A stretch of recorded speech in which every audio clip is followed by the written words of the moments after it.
Welcome to Tarun IAS. My name is Rohit Kumar. आज हम बात करेंगे कुछ प्रमुख समसामयिक घटनाओं के बारे में।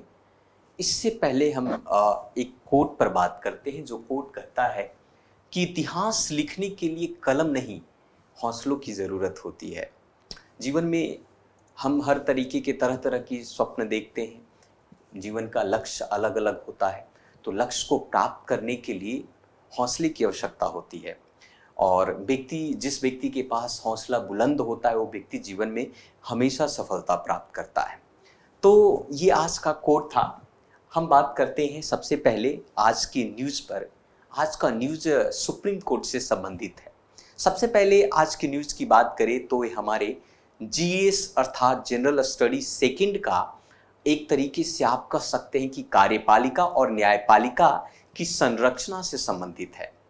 आप सभी को पता होगा कि हमारे देश में के 49th chief justice of India, जो हमारे देश के मुख्य न्यायाधीश हैं, मुख्य न्यायाधीश हमारे सुप्रीम कोर्ट के, ये जस्टिस यू ललित को अपॉइंट किया गया है राष्ट्रपति के द्वारा।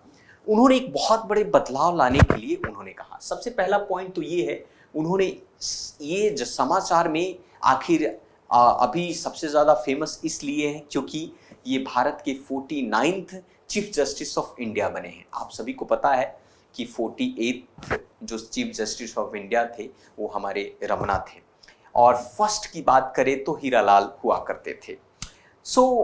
सबसे बड़ी बात ये है कि उन्होंने कहा कि भारत के 49th मुख्य न्यायाधीश ने अपने आश्वासन दिया है कि सुप्रीम कोर्ट साल भर में कम से कम एक संविधान पीठ के कामकाज का प्रयास करेगा। अर्थात हमारा जो सुप्रीम कोर्ट का पीठ है, जो साल भर पूरी साल कम से कम एक पीठ तो हमेशा चलेगा। दूसरी बात उन्होंने कहा है कि आप सभी को पता है कि इसके बारे में थोड़ी सी हम डिटेल से बात करेंगे। हम सभी को पता है कि भारतीय सर्वोच्च न्यायालय की स्थापना 28 जनवरी 1950 को हुई थी।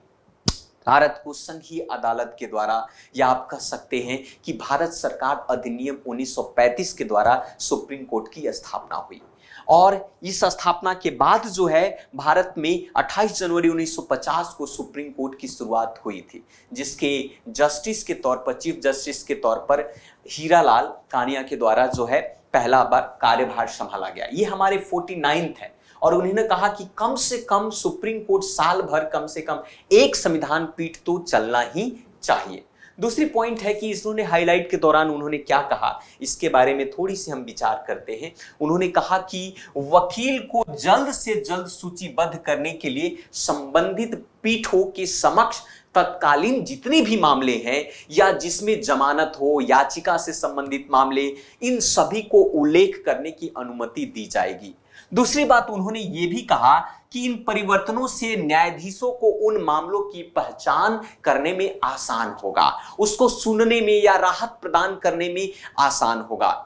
तीसरी बात उन्होंने ये कहा कि जितने भी वादियों और वकीलों को सुप्रीम कोर्ट रजिस्ट्री की लंबी चौड़ी प्रक्रियाओं के कारण न्यायाधीशों के समक्ष सुनवाई करने के लिए मामलों का सूचीबद्ध करने में देरी से बचने में इनको काफी मदद होला। आप सभी को पता है कि 2017 तक भारत में करीब 2017 तक 55,000 ऐसे मामले जो हैं सुप्रीम कोर्ट में पेंडिंग है। लेकिन अगर हम बात करें अभी फिलहाल 2022 तक की बात करें तो 71,000 ऐसे मामले जो हैं अभी भी सुप्रीम कोर्ट में पेंडिंग है।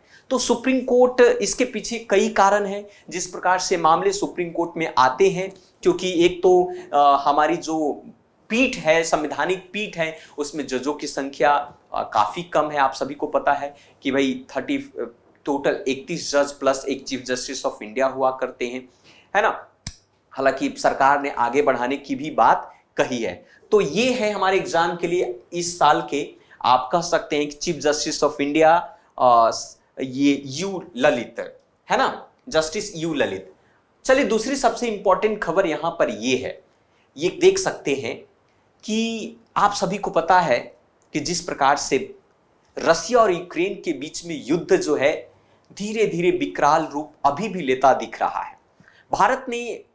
भारत इस विश्व से अलग तो है नहीं, तो यूनाइटेड नेशन सिक्योरिटी काउंसिल में रूस के खिलाफ भारत ने वोट दिया है। भारत ने यूएनएसी में रूस के खिलाफ वोट दिया, ये पहली बार ऐसा हुआ है।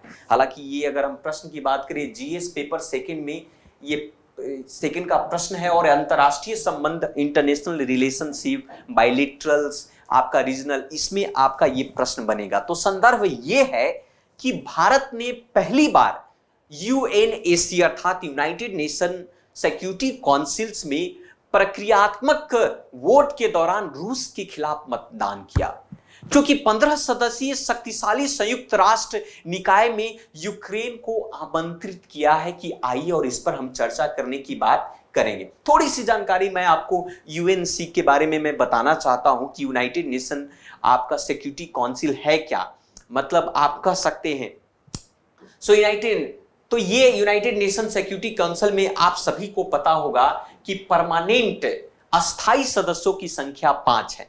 5 अस्थाई सदस्य हैं, जिसमें आपका जिन्हें वीटो पावर मिला है अस्थाई सदस्यों का, उनमें चाइना, फ्रांस, रसिया, यूके और ये यूएसए है। वहीं पर अगर हम बात किया जाए तो 10 जो है अस्थाई सदस्य हैं आपका, जिनके 2 ईयर का टर्म्स होता है, जैसे 3 अफ्रीका से, 2 एशिया से, लैटिन अमेरिका से 2, वेस्टर्न यूरोप से 2 और ईस्टर्न यूरोप से 1 सदस्य। कुल मिलाकर इनकी संख्या 10 होती है, जो कि अस्थायी रूप से उसके सदस्य होते हैं। वही बात किया जाए कि जो हमारा सिक्योरिटी काउंसिल है, यूनाइटेड नेशन सिक्योरिटी काउंसिल जो है, या आप उसको आप कह सकते हैं, इनका मेन मकसद ये होता है कि इस प्रकार से विश्व में शांति को स्थापित किया जाए। तो इनका मुख्य उद्देश्य क्या है? विश्व में शांति स्थापित करने का मुख्य उद्देश्य है। चलिए थोड़ी सी विचार करते हैं आपके यूनाइटेड नेशंस पर के रुख पर। आप सभी को पता होगा कि जैसा कि हमने कहा कि भारत ने रसिया के खिलाफ मतदान किया, तो यहां पर एक मुख्य विचार यहां पर यह आता है कि प्रक्रियात्मक और यहां पर वोटिंग दी गई। प्रक्रियात्मक वोटिंग की अगर बात करें तो रूस के अनुरोध ने जवाब में एक प्रक्रियात्मक वोट आयोजित किया गया। इसमें 15 सदस्य में से 13 लोगों ने यूक्रेन के सपोर्ट में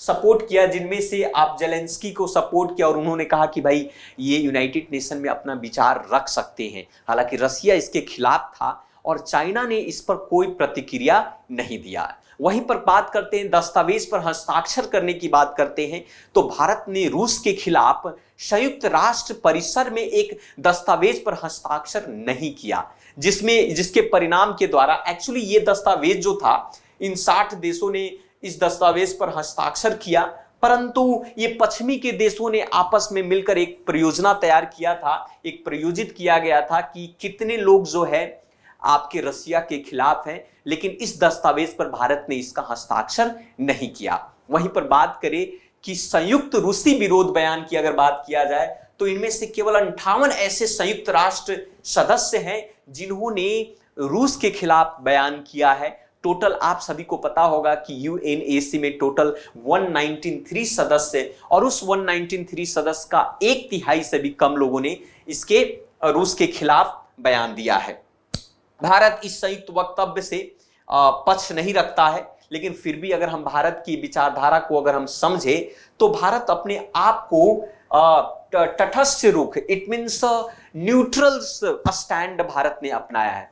तो रूस और यूक्रेन के जो संकट पर भारत का अगर रुख की बात करें तो न्यूट्रल इनका रुख रहा है भारत का यूक्रेन में चल रहे, क्योंकि उन्होंने कोई प्रतिक्रिया नहीं दी है। हालांकि वक्तव्य के माध्यम से रूस के खिलाफ उन्होंने भले ही कहा कि भाई युद्ध किसी भी देश का या किसी विश्व के लिए शांति, या कह सकते हैं कि विश्व के लिए यह सही नहीं है, विश्व के हर देशों पर इसका प्रत्यक्ष या अप्रत्यक्ष रूप से गहरा प्रभाव पड़ता है, लेकिन भारत ने यहां पर तटस्थ रहकर, न्यूट्रल रहकर अपने आप को बचाव करने की कोशिश की है। यही बात अगर हम कूटनीतिज्ञ और बातचीत की बात करें तो भारत ने कूटनीति और बातचीत के रास्ते पर लौटने के लिए रूसी और यूक्रेन के पक्षों के खिलाफ अपना रुख बार बार दोहराया है और कहा है कि यूक्रेन और रसिया के बीच जो युद्ध हो रहे हैं वो युद्ध सही नहीं है और विश्व शांति के लिए ये एक अच्छी कदम नहीं है। तो ये भारत का स्टैंड है यूक्रेन और रसिया के बीच के युद्ध के।